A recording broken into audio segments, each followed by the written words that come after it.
subscribers in the world. That means that more than half of the entire planet has a mobile phone, or at least a SIM card that they're using in a mobile phone. Mobile phones have become the latest alternative device for citizen media.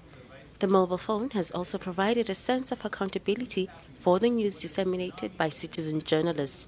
During the Mobileactive08 conference, Juliana Rotich as well as David Sasaki from the Global Voices chaired a workshop discussing phone applications as well as practices that could make the citizen journalist job easy.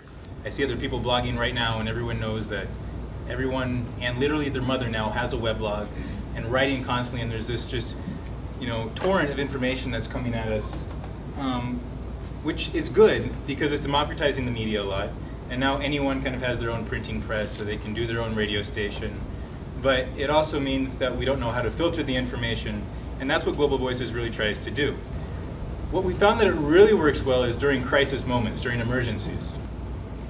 I'm originally from Kenya, and I was in Kenya in January of this year when there was post-election violence. And the Global Voices community was very instrumental in getting the words of the bloggers at the time who were writing about what was happening into a wider dissemination, and that kind of happened pretty rapidly, and people were able to get context and a more nuanced view of the news, because if you were watching certain outlets such as CNN, you would only get probably a 5-second clip, and if you're a diaspora Kenyan in the US or wherever you are, that's not enough, because you probably want more information about what exactly is happening, and perhaps even more information about a specific area. So when we start talking about a specific area, we start thinking about geolocation and the impact of that. That led to the project called Ushahidi, which was started by bloggers actually, who were writing and talking about the post-election violence.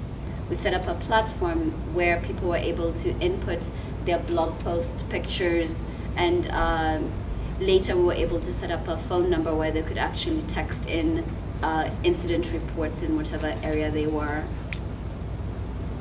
With ushahidi.com, we're creating a free open source tool for people to map incident reports of whatever crises or whatever concerns they may have in their world.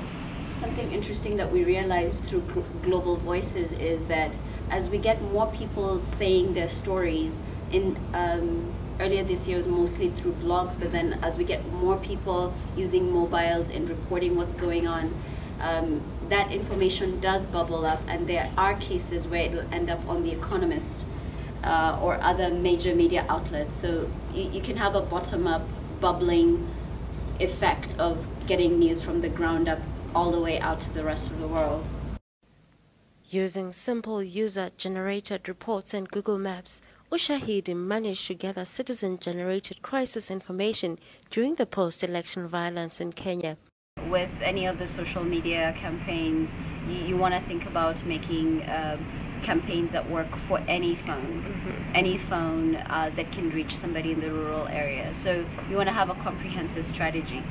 So you have tools that you can send out SMSs to basically any phone.